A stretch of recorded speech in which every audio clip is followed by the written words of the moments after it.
Merci pour en tout cas cette franchise et ce retour d'expérience que vous avez pu donner.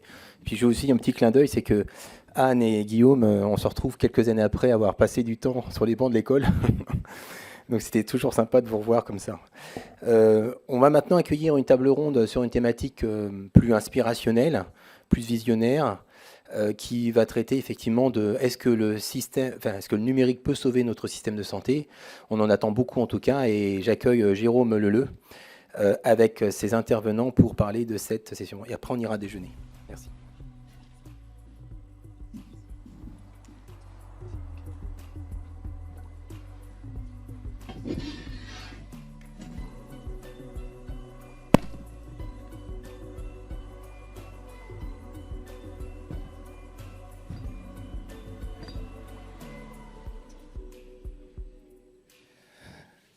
Bien, bonjour à toutes et à tous. Merci Franck pour l'invitation. On va essayer d'être au complet. Je pense qu'Étienne va nous rejoindre. Je l'espère.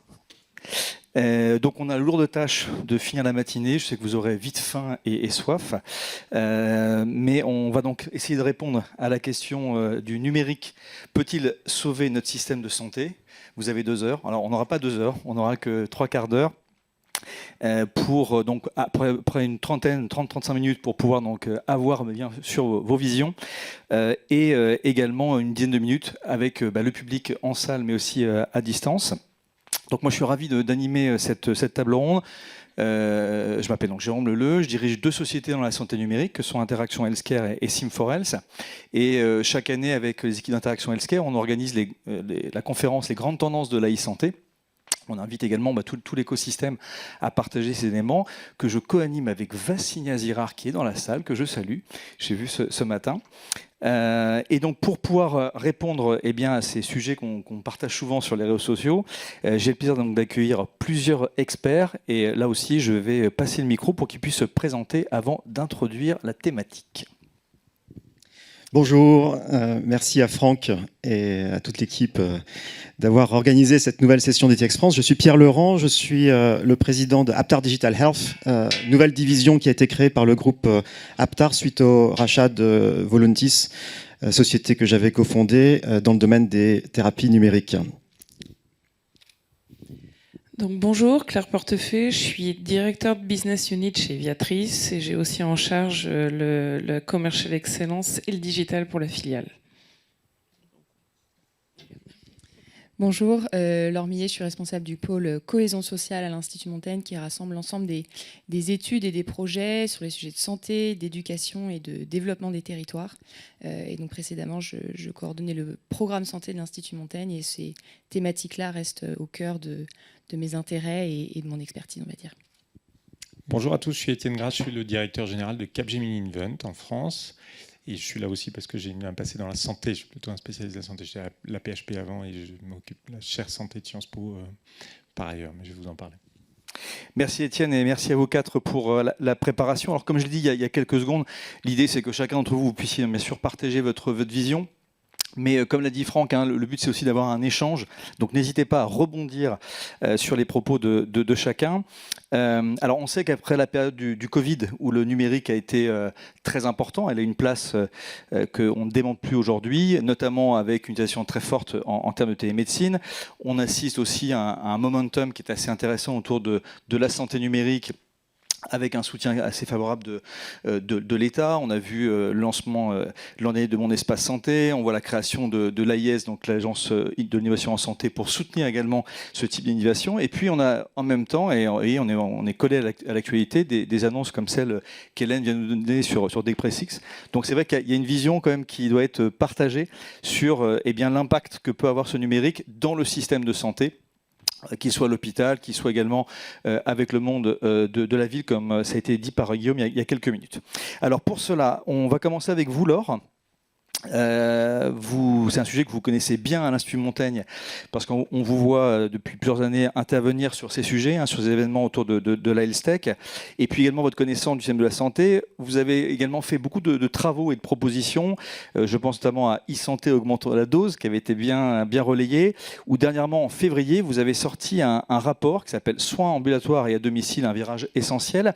Et en fait, je voulais commencer par ce propos avec vous, parce que je trouve qu'il est assez introductif par rapport aux enjeux du numérique dans le système de santé. C'est notamment les points que vous avez évoqués sur une transformation du système de santé qui est impérative pour donner sa place à l'hôpital, à la médecine de ville et aux acteurs au domicile, et que vous formulez donc des propositions assez concrètes pour qu'il y ait donc cette notion plus équilibrée entre ces acteurs. Alors, est-ce que vous pouvez, Laure, nous préciser déjà ces propositions stratégiques et opérationnelles, mais également aussi peut-être plus globalement votre vision de l'apport numérique dans le système de santé ?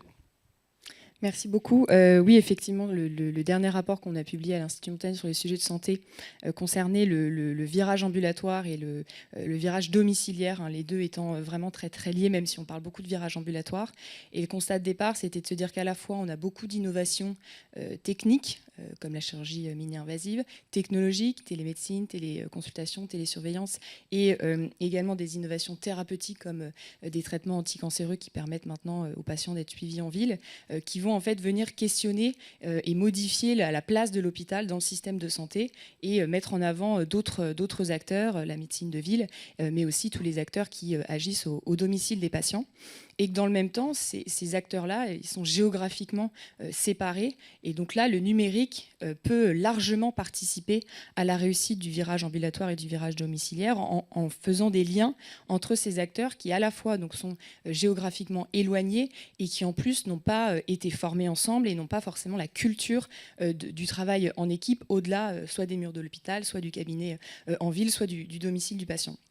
Donc on a essayé de formuler un certain nombre de propositions autour de 4 axes principaux qui sont effectivement comment est-ce qu'on peut faciliter la coordination, comment est-ce qu'on peut développer les bons outils numériques pour justement appuyer cette coordination des acteurs, aussi de développer des espaces de coordination géographique parce que le numérique peut aider mais ne peut pas forcément tout faire, notamment dans les territoires ruraux. Il faut quand même conserver des lieux uniques où les professionnels et les patients et leurs aidants peuvent se retrouver et trouver à qui s'adresser. L'enjeu de la formation, je l'évoquais rapidement, il est évidemment central. Formation par et au numérique, c'est-à-dire que utiliser le numérique dans la formation va ensuite permettre une forme d'acculturation des professionnels de santé à ces outils-là pour ensuite les utiliser pour mieux suivre les patients. Un autre axe qui est un petit peu plus éloigné mais qui est important aussi quand il est question du numérique, c'est tous les modèles de financement. Comment est-ce qu'on peut développer des nouveaux modèles de financement au parcours, à la qualité. Aujourd'hui, le financement à l'acte, il n'est pas incitatif quand il est question de coordination ou de prévention.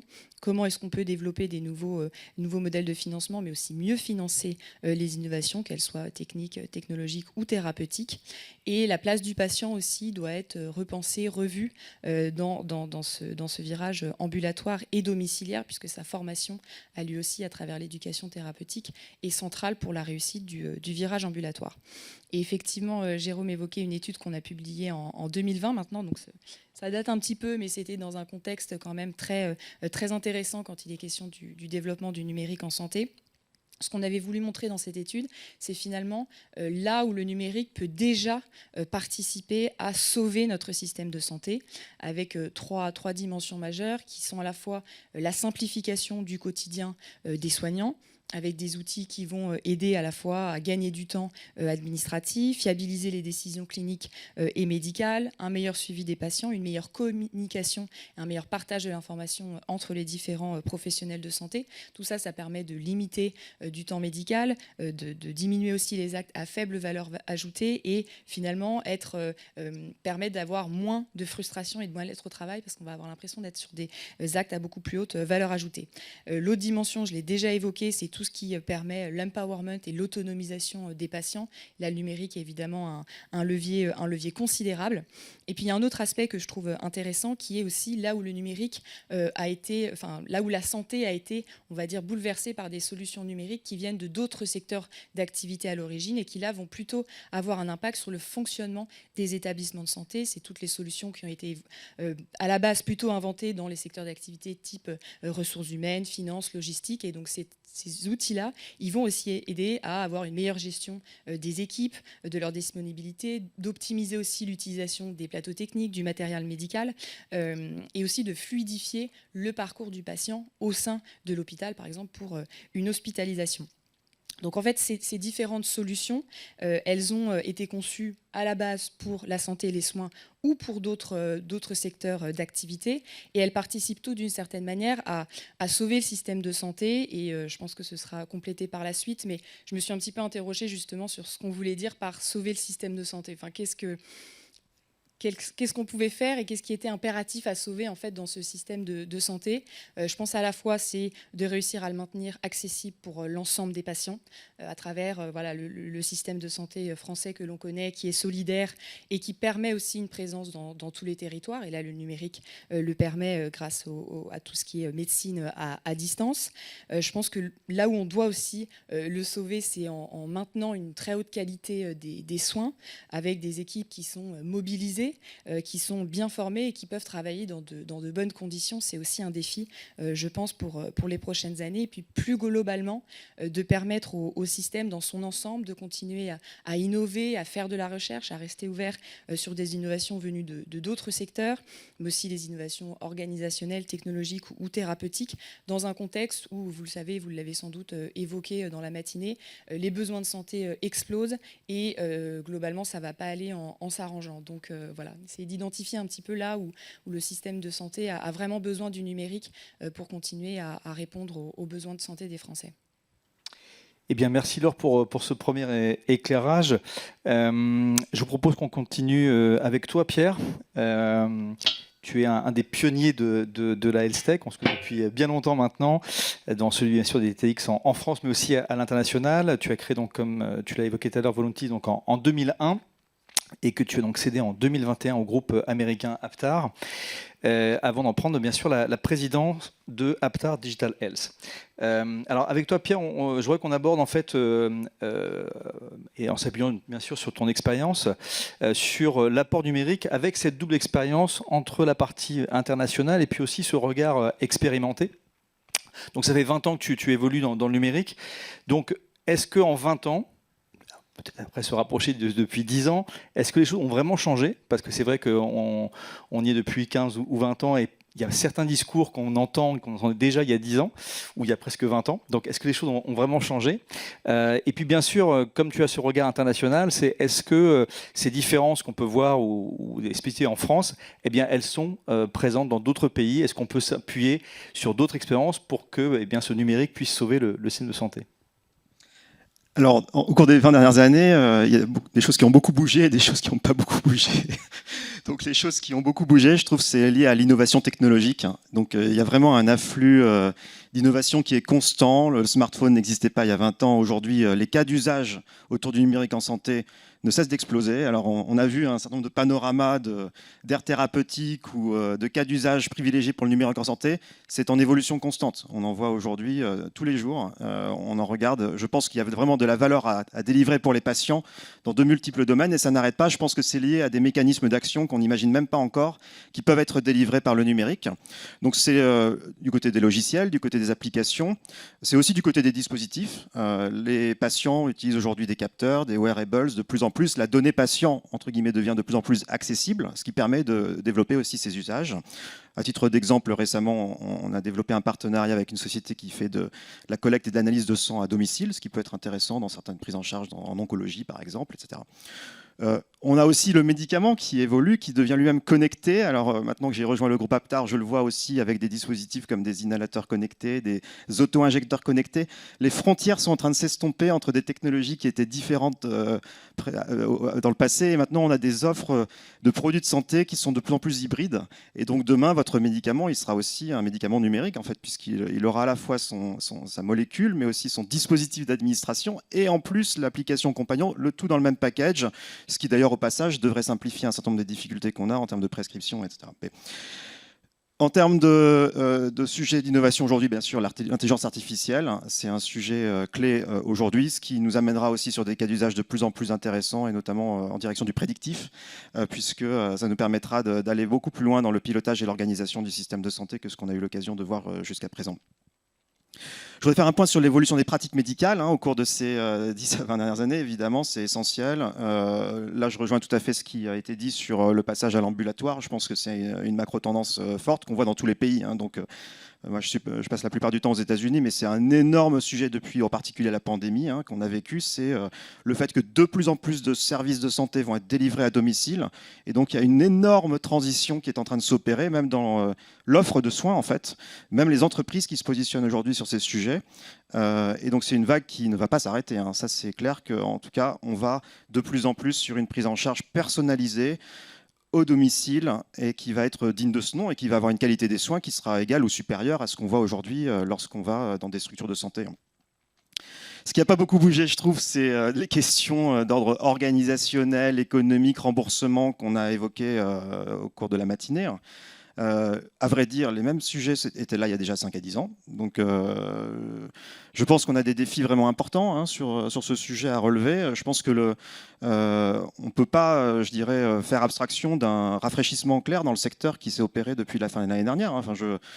Peut-être que c'est moins visible en Europe, mais en tout cas aux États-Unis, je peux vous dire qu'il y a eu quand même un sacré coup, en tout cas d'arrêt à des financements pour les sociétés. Il y a eu aussi quelques faillites retentissantes dans le domaine. Donc on ne peut pas dire que, entre guillemets, tout est rose dans ce domaine, et loin s'en faut. Et c'est lié en particulier à un certain nombre de verrous qui ont été identifiés tout à l'heure. On en parlait tout à l'heure, et je pense que le diagnostic était très juste. Des sujets tels que l'interopérabilité, le fait que les professionnels de santé aujourd'hui ne puissent pas avoir en un clic prescrire depuis leur logiciel métier une solution comme ça. Donc on n'est pas encore au niveau attendu en termes de pratiques courantes autour de ces solutions. Le remboursement, c'est pas normal. On ait toujours des trajectoires pays par pays très individualisées en Europe.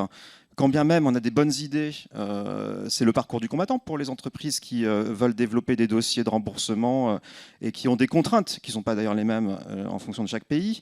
Donc on est encore loin de ce marché unique. Donc tout ce qui va vers l'harmonisation, c'est positif. Les remboursements, aujourd'hui, ils sont encore en émergence. Alors, puisque la question, c'était le regard international, on a un peu parlé des États-Unis et de l'Europe. Je peux vous donner un éclairage sur le Japon, où j'étais il n'y a pas longtemps, puisqu'on est en préparation de lancement de 2 solutions sur le marché japonais. Et la bonne nouvelle, c'est qu'ils vont avoir un DIGA à eux. Donc ça, c'est intéressant. Ils sont en train de travailler activement sur le sujet. Mais ils ont exactement les mêmes sujets que ceux qu'on a évoqués. Donc ne croyez pas, entre guillemets, qu'on est sur une planète différente. Les mêmes sujets existent aux États-Unis, en Europe et au Japon. Les premières DTX qui ont été approuvées et mises sur le marché au Japon, elles ont un remboursement. Bon, c'est intéressant, mais elles ont les mêmes problèmes de prescription en pratique courante. Quand vous regardez les hôpitaux au Japon, ils ne sont pas connectés à Internet dans leur pratique de consultation, donc c'est difficile dans disons, le schéma de prescription de faire ça. Du coup, on revient sur des tactiques de revenir au papier, comme ce qui a été évoqué ce matin. Donc, c'est un petit peu, entre guillemets, surréaliste. Mais on est digital native, mais on revient sur la prescription avec le papier. Mais bon, c'est la seule façon de contourner les difficultés qu'on a aujourd'hui dans le système. Et puis, on a aussi des freins, en fait, sur le fait que les patients doivent obtenir cette prescription en pratique. Et ça, c'est vraiment identifié dans tous les pays dans lesquels on opère. Mais bon, il y a des façons de contourner, mais à chaque fois, c'est laborieux. Et il faut vraiment qu'on arrive à faire des sauts importants. Donc, un dernier point peut-être pour dire que moi, je pense qu'il faut vraiment qu'on arrive à être évolutif, en fait, et qu'on apprenne de toutes ces initiatives. Je trouve que c'est intéressant qu'il y ait le schéma Pécan en France qui se développe, mais je suis convaincu qu'il va falloir affiner le dispositif parce qu'il est un peu en aval et en bout de course, mais c'est pas entre guillemets ce que les gens imaginent quand on pense en anticipation, prise en charge anticipée, etc. Moi, je pense qu'il va falloir qu'on arrive à avoir des boucles de retour un peu rapides entre régulateurs, acteurs des filières, Je donne un exemple concret là aussi. Aux États-Unis, chaque année, ils révisent les codes de remboursement autour des Remote Patient Monitoring, Remote Therapy Monitoring. Et là, ça va sortir en juillet pour l'édition 2024. Mais donc, ils voient qu'il y a des choses qui marchent, des choses qui ne marchent pas. Et ils se réassoient ensuite pour dire, voilà, qu'est-ce qui manque en fait dans la panoplie des codes de remboursement disponibles. Et ils n'hésitent pas, en l'espace d'1 an, à retravailler la mouture pour que on fasse mieux la prochaine fois. Et progressivement, mine de rien, d'année en année, ça s'améliore. Merci Pierre. Et peut-être pour rebondir sur ce que disait Laure, vous avez souligné tout à l'heure l'aspect également des ressources humaines pour les problèmes de santé. Tu viens d'évoquer l'IA. On sait que c'est des technologies qui peuvent changer quand même le système de santé et plus vraiment notre société. Il y a un élément autour de la formation que Fabrice, tu as évoqué tout à l'heure. On sait qu'il y a un problème de temps, le temps des problèmes de santé, qui est forcément focalisé sur la prise en charge des patients. Et là, lorsqu'on a préparé la table ronde, Pierre, tu me disais que c'était cette problématique de ressources humaines, mais également aussi sur l'évolution de l'augmentation des dépenses de santé, elle était valable partout. Alors, je pose encore une nouvelle fois cette question, c'est en quoi l'aspect vraiment tech, la technologie, peut répondre à ces problèmes qu'on voit dans le monde entier, en fait. Oui, et puis même les pratiques évoluent. Donc, tout ce que je disais autour de la donnée, en fait, il y a eu une explosion du volume de données à gérer dans la pratique des professionnels de santé. Donc, il faut que les technologies aussi numériques aident à, entre guillemets, prédigérer cette donnée pour les professionnels de santé, pour leur simplifier la vie. Enfin, ils ont un défi considérable, les professionnels de santé. Ils ont un afflux de patients qui sont atteints des maladies chroniques, ils sont en nombre limité.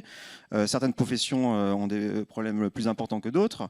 On a en plus des défis de nouveaux métiers, on en a parlé. En fait, il faut qu'on aille de plus en plus vers ces rôles d'infirmiers, entre guillemets, de pratiques avancées. Il n'y a pas le choix, entre guillemets. Enfin, c'est évident, on le voit. Enfin, moi, je le vois aux États-Unis, c'est pratique courante.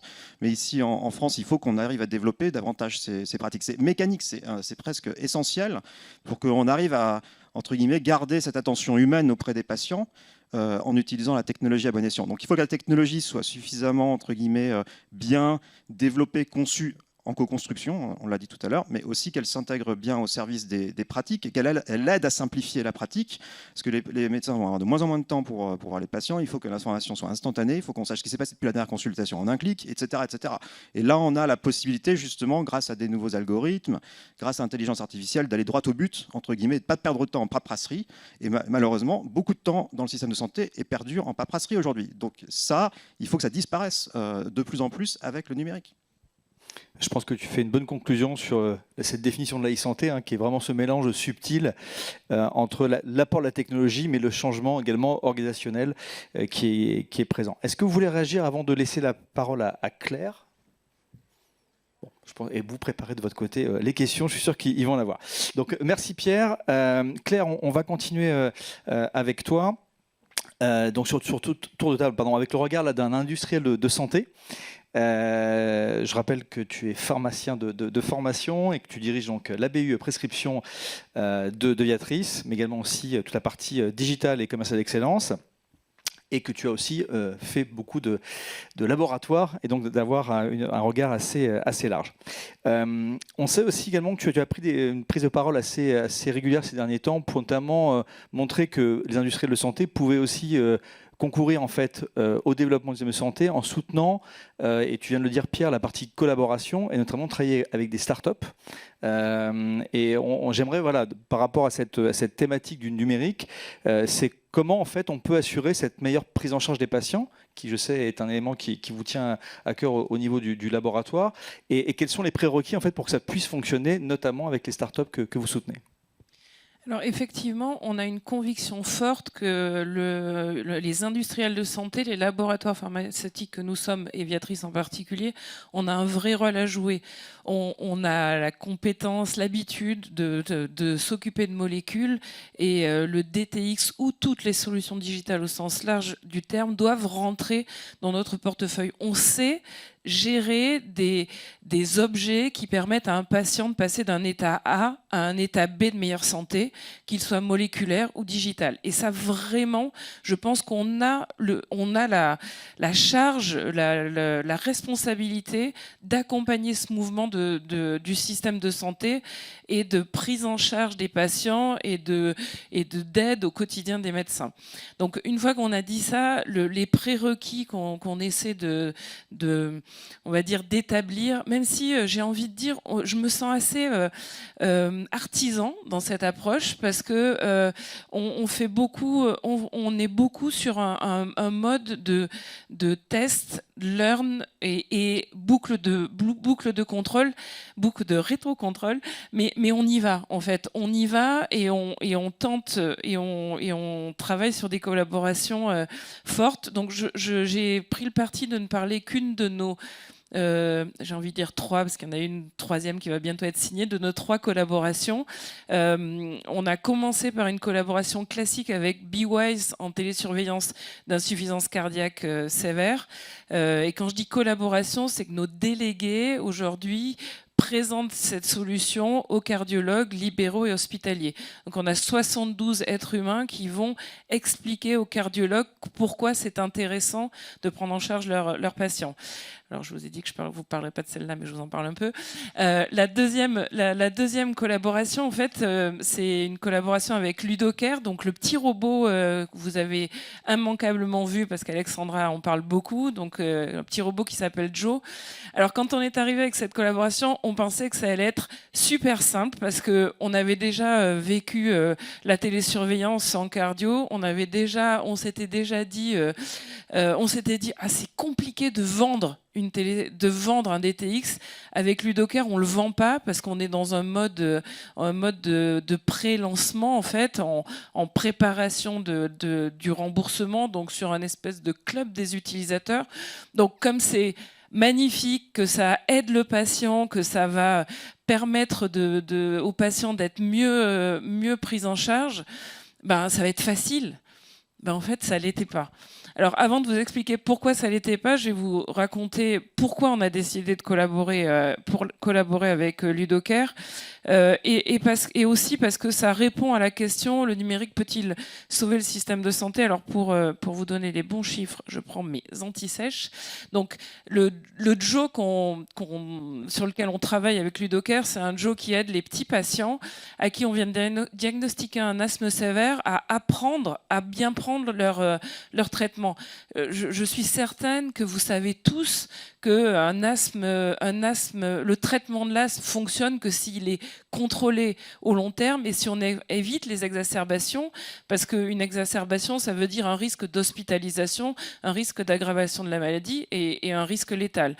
Pour vous donner quelques données chiffrées, aujourd'hui, la mauvaise observance, c'est 10 milliards d'euros de dépenses additionnelles à une mauvaise observance. Et si on rentre plus précisément dans l'asthme, il y a 10,7% des enfants français qui sont asthmatiques. Alors, moi, avant de rencontrer Ludocare, je me disais, l'asthme, c'est une maladie qui est bien traitée. J'ai pas dans mes proches de patients asthmatiques dont je connaissais pas bien.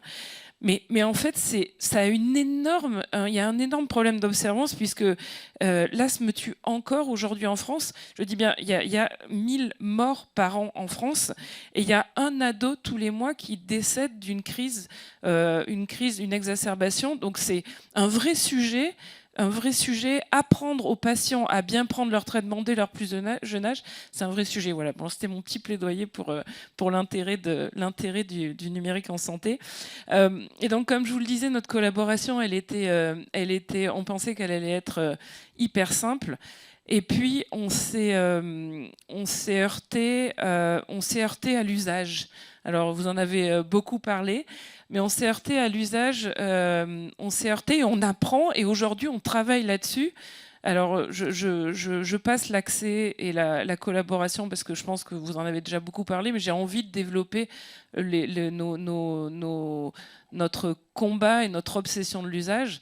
On a rencontré plein de pneumos. Donc, en fait, pour nous, l'idée, c'est de permettre à 200 pneumos, allergos ou pédiatres d'utiliser et de tester ce petit robot avec les patients jusqu'au remboursement. On a rencontré des médecins super. Alors, on a rencontré des médecins qui nous disaient je veux pas avoir ça, même si ça m'intéresse, j'ai pas le temps. Donc, on a travaillé à la conviction, mais cela, je les développerai pas plus. On a rencontré des médecins qui étaient très intéressés, qui ont accepté avec enthousiasme le robot. et qui, alors on a commencé en janvier, donc 6 mois plus tard, nous disent en fait je galère. J'ai appris, ça fait 10 ans, 20 ans, 30 ans que je consulte de la même manière et j'ai pas réfléchi à comment je l'insère dans ma consultation au quotidien.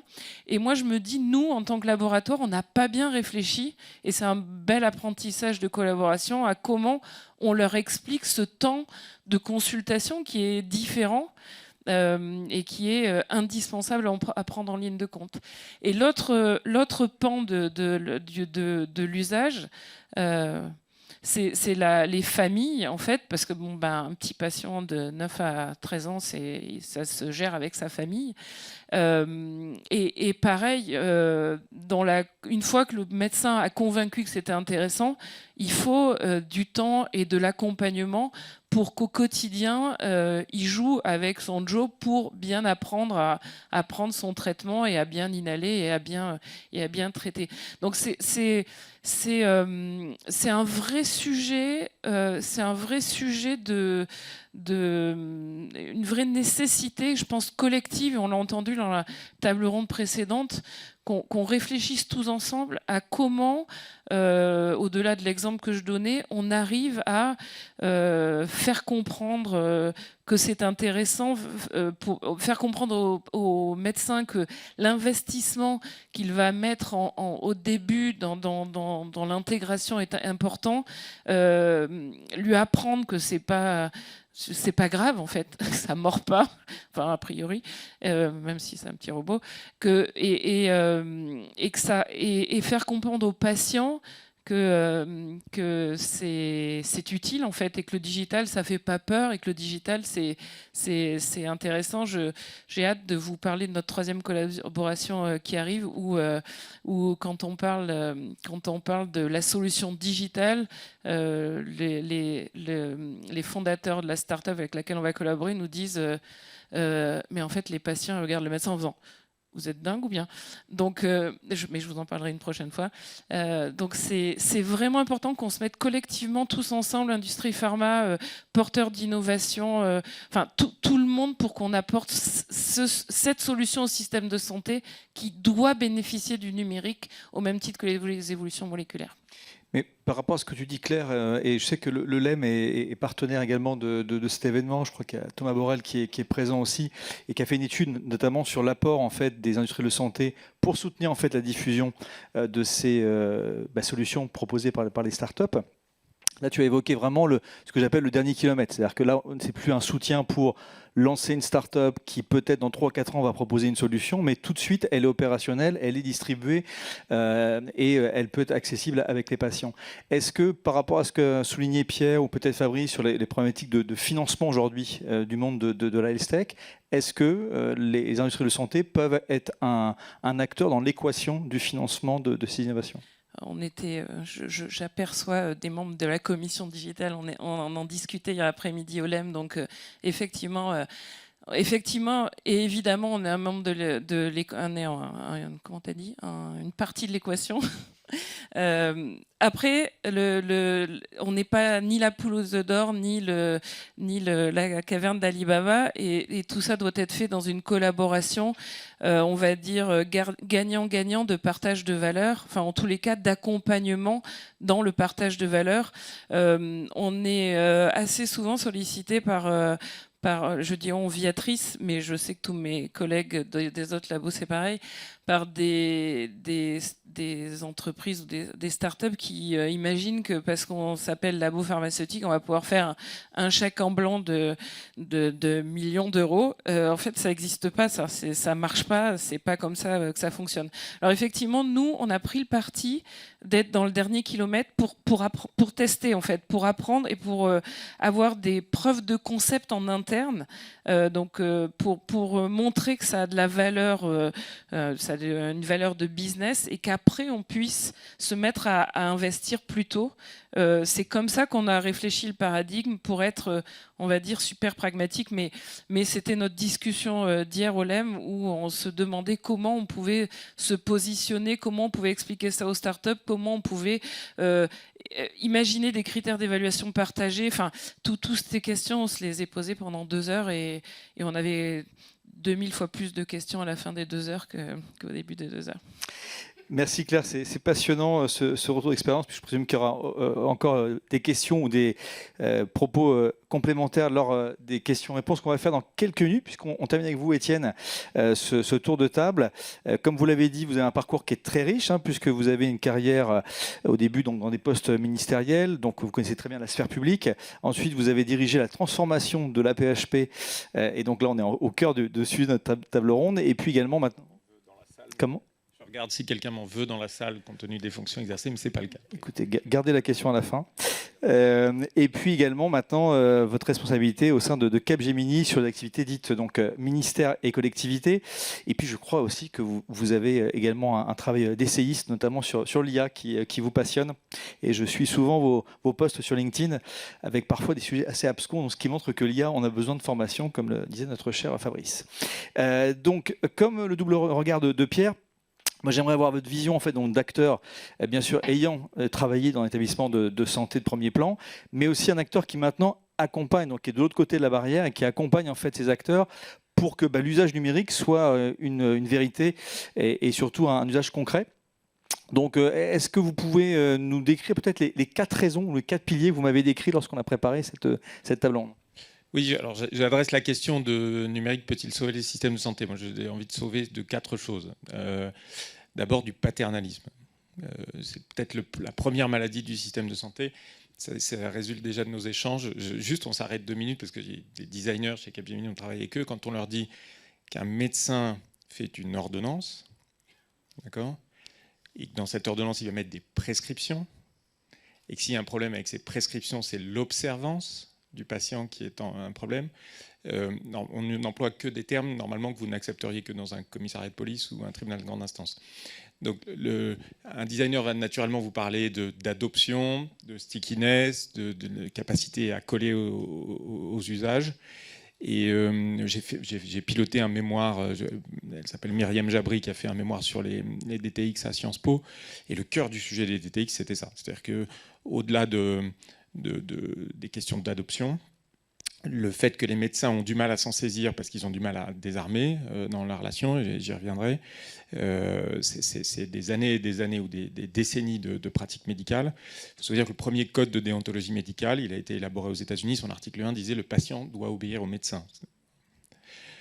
Le deuxième maladie du système de santé, c'est la discontinuité. Alors, comme on est très paternaliste, on emploie le mot parcours de soins pour traiter cette discontinuité. Il n'y a pas plus paternaliste que l'expression de parcours de soins. Personnellement, je la déteste.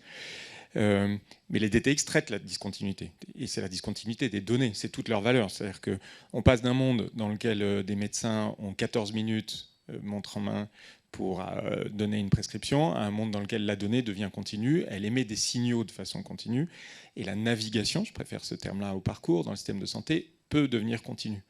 Donc le Doctolib est un excellent exemple des transformations que ça apporte. Depuis 1920, on classe le système de santé en 3 échelons, primaire, secondaire, tertiaire, donc c'était une typologie du NHS. Avec Doctolib, vous êtes confronté à l'ensemble de l'intelligence du système de santé de façon collective, et selon le signal que vos données vont vous donner, vous pouvez aller à un service tertiaire d'une façon directe, ou vous pouvez demander l'expertise de service tertiaire vers vos soins de proximité. Donc on passe d'un modèle vraiment de séquence de soins à un modèle dans lequel on peut traiter le patient en continu. Ça, c'est une grosse différence. La troisième maladie du système de santé, elle n'est pas très populaire aujourd'hui, on en parlait quand même parce que je suis convaincu, c'est la productivité. Le drame du système de santé, c'est vrai de tous les systèmes de santé au monde aujourd'hui, s'appelle la maladie des coûts de Baumol. Je ne fais pas un cours d'économie, je vous l'explique simplement. Quand la productivité progresse partout dans l'économie très rapidement, dans le monde des services, historiquement, la productivité progresse moins vite. Et donc on a le choix entre 2 choses, soit revaloriser moins les salaires dans ce secteur des services, et on garde l'idée que la productivité détermine les salaires, soit augmenter davantage les salaires pour s'aligner sur ce qui se passe dans le reste de l'économie, et on finit par alourdir l'économie, et le poids de la santé dans l'économie finit par peser plus lourd. Tous les systèmes de santé au monde vivent ce drame. qui s'appelle maladie des coups de Baumol. On a du mal à bien payer nos professionnels de santé.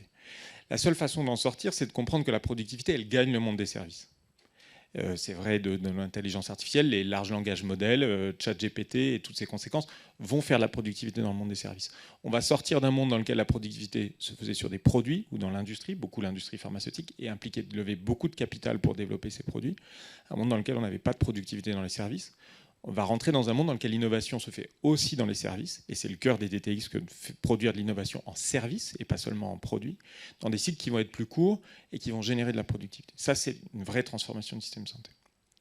Et puis, quatrième dimension, je vous parle vrai, je pense qu'il faut sauver le système de santé de sa fatigue, et de sa fatigue collective. Et la fatigue, c'est deux choses. Il y a un bon livre de Georges Vigarello qui vous raconte l'histoire de la fatigue en Occident, je vous le conseille. C'est l'effort passé, et c'est l'absence de perspective. Il y a une très bonne étude de la Mayo Clinic sur le burn-out des médecins qui montre que les médecins américains ont un taux de burn-out 2 fois plus élevé. C'était déjà vrai avant le Covid, 2 fois plus élevé que les autres professionnels américains, quelle que soit leur profession. Et ce qui détermine ce taux de burn-out plus élevé, c'est l'incapacité à se projeter dans l'avenir. Moi, j'ai passé 3 ans de ma vie avec les médecins de Bichat et de Beaujon à réfléchir à ce que serait le campus Nord, le futur hôpital du XXIe siècle. Ils avaient beaucoup de mal à se projeter dans cet hôpital à 10 ans, parce que les cycles d'innovation sont trop courts.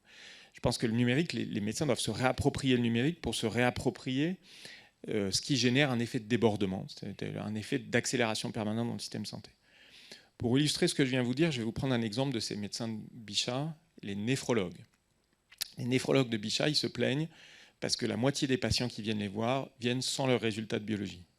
Donc les 14 minutes de consultation, vous trouvez dans n'importe quel système de santé, c'est 14 minutes la durée d'une consultation, plus ou moins 10%. Les 14 minutes de consultation qu'ils donnent à leurs patients en néphro, pour 50% d'entre eux, ne servent à rien. Pour 50%, ils sont utiles. Et donc ils disent il faut qu'il y ait un rappel des agents qui soient spécialisés pour passer des coups de fil, pour dire venez avec vos résultats d'albuminurie en néphro. Je pense qu'avec le numérique, on peut créer un chatbot qui va permettre aux patients de comprendre sa pathologie rénale. Il ne sera peut-être pas parfait, ce chatbot, mais il va lui expliquer pourquoi la biologie, c'est importante. Il y en a un qui a été développé au NHS qui s'appelle Babylon Health. Je pense que c'est excellent. Le patient, il peut prendre, lui, 1 heure à parler avec un chatbot pour donner l'ensemble de ses résultats. Et puis ensuite, aller voir le médecin. Et évidemment, on aura ses résultats de biologie, puisque le patient aura compris pourquoi c'est important de venir avec ses résultats de biologie. Et puis, à l'inverse, le néphrologue, il ne va pas forcément regarder le patient uniquement pendant ces 14 minutes, mais il va pouvoir suivre les résultats d'un DTX ou d'un capteur qui va lui permettre de voir quand il y a une décompensation de la maladie rénale. Donc, cette révolution par le numérique, je pense qu'elle est extrêmement puissante et il faut la prendre par le bon bout. Dans le monde du digital, on considère que pour l'adoption, il y a un effet qui est important, qui est l'effet Pygmalion. Je vous l'explique en quelques mots, j'aimerais que vous laissiez ça en partant.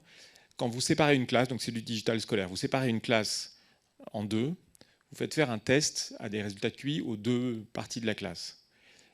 Pour une partie de la classe, vous trichez sur les résultats, vous les augmentez de 25%. Vous donnez aux 2 profs ces résultats comme si vous n'aviez pas triché. Vous revenez 1 an après, c'est une expérience qui a été faite à Montréal en 1987. Le prof qui a eu une classe dont il considérait qu'ils étaient des génies et parlait à des génies a des résultats nettement meilleurs que le prof qui a pensé parler à une classe ordinaire. Je pense qu'en médecine, et particulièrement dans le système de santé, c'est très très important cet effet Pygmalion. Si le patient projette vers le médecin l'idée qu'il est capable d'appréhender lui-même sa pathologie, et s'il dispose des outils numériques pour ça, le médecin sera beaucoup plus performant dans sa relation avec lui, et il doit lui-même projeter un regard dans lequel il est persuadé que le patient sera performant. Voilà. Merci Étienne, ça prouve une nouvelle fois que voilà, c'est important, notamment autour de l'IA. Il y a eu beaucoup de théories un peu anxiogènes sur le fait que ces technologies vont peut-être les séparer ou les retirer du système. Vous avez là une approche totalement inverse, de les impliquer, de leur expliquer, et qui conforte le sujet notamment de l'explication et de la formation, comme ça a été dit à la ronde précédente.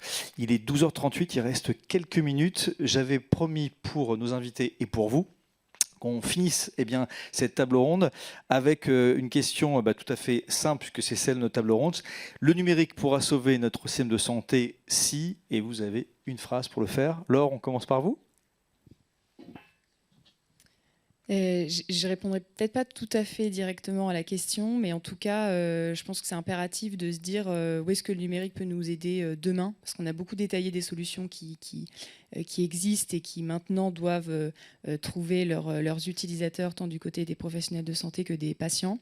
Il y a une idée, moi, que je porte depuis assez longtemps à l'Institut Montaigne, qui est tout ce qui concerne l'évaluation de la qualité des soins et les retours justement des patients sur tout ce qui concerne leur traitement, l'utilisation des technologies qu'on leur met à disposition dans la navigation des soins. Je n'utiliserai plus le terme parcours. Et donc ça, je pense que le numérique peut être un vrai levier d'empowerment, vraiment, et un driver d'amélioration de la qualité des soins, parce que les applications numériques, justement, elles peuvent faciliter ce recueil d'informations auprès des patients, là où très très souvent les professionnels de santé disent les PROMS, les PREMS, c'est une usine à gaz, on n'en veut pas. Je pense que là, il y a un vrai quelque chose d'intéressant à imaginer avec les patients. Merci Laure. Claire ? Alors, moi je dirais, le numérique doit devoir participer à, alors je ne sais pas si sauver, mais à protéger ou à refaire vivre notre système de santé, mais on doit lui laisser la place, on doit le laisser rentrer dans le système de santé. Il fait partie de l'équation. Merci Claire. Pierre ? Ouais, je pense que le numérique sera un élément clé de la réussite future des systèmes de santé à travers le monde. Donc à lui seul, il ne va pas sauver le système de santé, mais par contre, il va être un élément de réponse aux défis qu'on rencontre très très importants. Et il sera, à mon avis, avec succès s'il est au service de l'humain et bien articulé avec l'humain. Merci Pierre. Étienne ? Si, ça ne sera pas une surprise vu ce que j'ai dit. S'il est fait par et pour les patients, il faut être focalisé. Un jour, quelqu'un racontera l'histoire de Doctolib, mais moi, je les ai connus à la PHP quand ils ont déployé Doctolib à la PHP. La seule obsession qu'avait Stanislas Niok-Château, c'était la réception par les utilisateurs, par les usagers. Il faut avoir cette obsession en permanence. C'est le propre du numérique. On le fait bien quand on le fait comme ça. Et je pense que c'est comme ça qu'on doit le faire aussi dans le système de santé. Merci à vous quatre. Je pense qu'on peut les applaudir. Question ? Franck, on passe aux questions ? Oui, on peut prendre une ou deux questions avant d'aller déjeuner. Est-ce que quelqu'un est candidat pour une question ? On en a là-bas. Merci. Maxime, Société Unknowns, donc nous on a un studio d'innovation en santé. Je voulais vous poser une question par rapport à la prévention. Quand on lit la question et quand on a une approche systémique du sujet, il m'apparaît que la prévention peut être en tout cas quelque chose sur lequel le numérique peut agir, notamment lorsqu'on pense aux dernières données sur le développement de l'obésité, sur laquelle la tranche d'âge qui progresse le plus vite, c'est les jeunes, les adolescents. C'est eux qui sont le plus en croissance et les comorbidités qui vont arriver derrière. Est-ce que vous pensez du coup que le numérique peut jouer un rôle sur cet aspect-là qui semble clé, et est-ce que du coup les pouvoirs publics peuvent être davantage impliqués pour avoir une approche autour de DTX orientée vers la prévention, notamment puisqu'il a changé de nom l'année dernière, le ministère. Est-ce qu'on peut associer la parole du ministère de la Santé et de la Prévention à des actes plus forts sur la reconnaissance de leur utilité ? Moi, je peux commencer. Alors, je suis un fonctionnaire du ministère au démarrage, donc je vais dire ce que j'en pense. J'ai travaillé aussi pour l'assurance maladie. Deux choses peut-être principalement. D'abord, je pense que dans la prévention, le mot peut recouvrir beaucoup de choses. C'est-à-dire que entre ce qui serait autour de l'intelligence artificielle pour la nutrition, je prends une partie de l'obésité, c'est bien traité dans un livre d'Eric Topol sur Deep Medicine. Il y a tout un chapitre sur les cas d'usage de l'intelligence artificielle en nutrition et pourquoi il ne se développe pas. Là, les gens du ministère vont vous dire, mais vous faites rentrer le système de santé dans quelque chose qui est de l'ordre du bien-être et qui va bien au-delà de la santé proprement dite. C'est cette barrière-là qu'il faut faire tomber, parce qu'on ne raisonnera jamais prévention si on fixe ce type de limite. La seule question est l'efficacité prouvée et le retour sur investissement lié à l'efficacité prouvée. Donc c'est cette façon de mettre en place des mécanismes de prévention qui ont un impact au final sur la santé qu'il faut soutenir. Ensuite, je crois beaucoup moi à la prévention qu'on ne regarde pas, qui est la prévention secondaire. personne s'y intéresse, qu'on parle toujours beaucoup de comportement. On a vécu au XXe siècle, dans un siècle où on s'est dit que 90% des gains d'espérance de vie s'étaient faits finalement en dehors du système de santé. Il y a des comportements de prévention, au réfrigérateur, c'est peut-être le plus grand niveau de gain qui a été apporté au système de santé.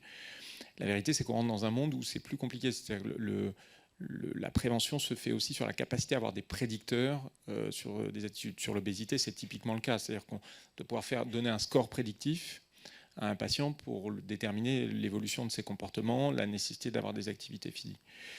C'est pour ça que j'insistais aussi un peu sur l'usage centré patient, parce qu'à la fin, dans la prévention secondaire, on va être très très proche d'une intrusion dans l'intimité du patient.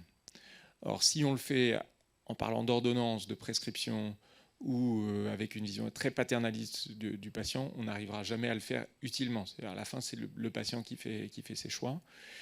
Et sur l'obésité, c'est un bon exemple. Il y a, vous le suivez tous, des molécules à l'échelle mondiale qui arrivent sur le marché et qui ont des effets spectaculaires et qui sont chroniques. C'est-à-dire que les prescriptions de ces molécules sont à l'échelle de la vie entière.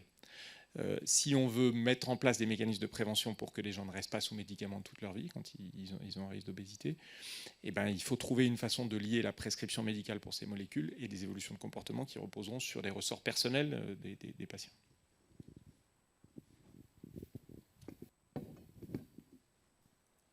Je peux ajouter sur le fait qu'effectivement la prévention c'est un des sujets majeurs. Le numérique a toute sa place pour accompagner des démarches de prévention. Depuis des années, il y a l'éternel sujet de comment est-ce qu'on prend en charge financièrement des activités plus fortes dans le domaine de la prévention. Le fait que l'assurance maladie ait des moyens qui sont ce qu'ils sont, ça a été prolongé un peu par des assureurs complémentaires et notamment au cours des dernières années en France. Et aujourd'hui, s'il n'y a pas d'énormes investissements sur ce sujet, on voit aussi qu'il y a quand même des logiques industrielles qui sont en train de s'établir. Il y a qu'à avoir des fabricants de dispositifs comme des montres connectées aujourd'hui qui sont vraiment à l'œuvre sur ces sujets et qui arrivent vers le disease management, mais en passant par le wellness et de plus en plus en apportant des services à valeur ajoutée de plus en plus intelligents qui, de façon non intrusive, vont apporter des réponses personnalisées à chaque personne en fonction de ses besoins identifiés ou anticipés.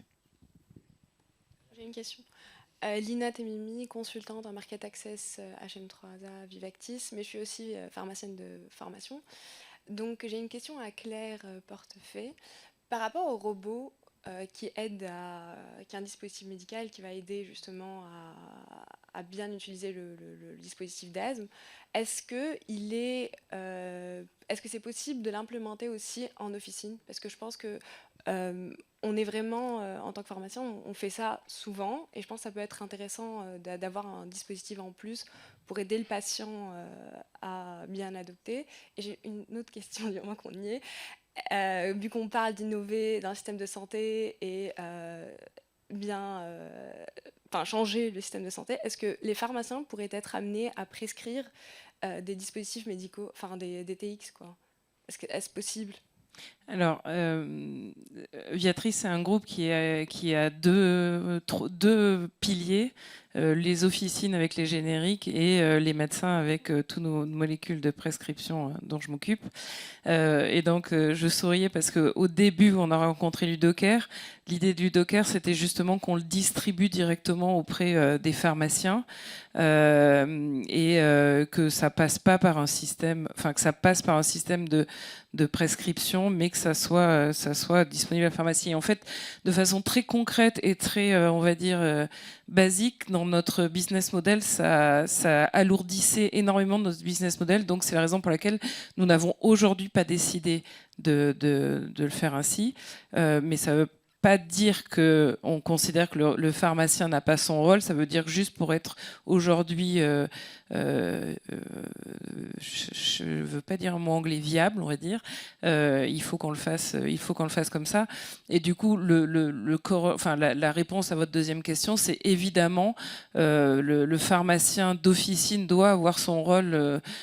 C'est un maillon de la chaîne de santé, comme on l'a tous appris tous les pharmaciens, on l'a appris quand on était à la fac, et le digital doit aussi arriver dans les officines, et les services doivent être aussi, les services offerts par le digital doivent être aussi disponibles à l'officine.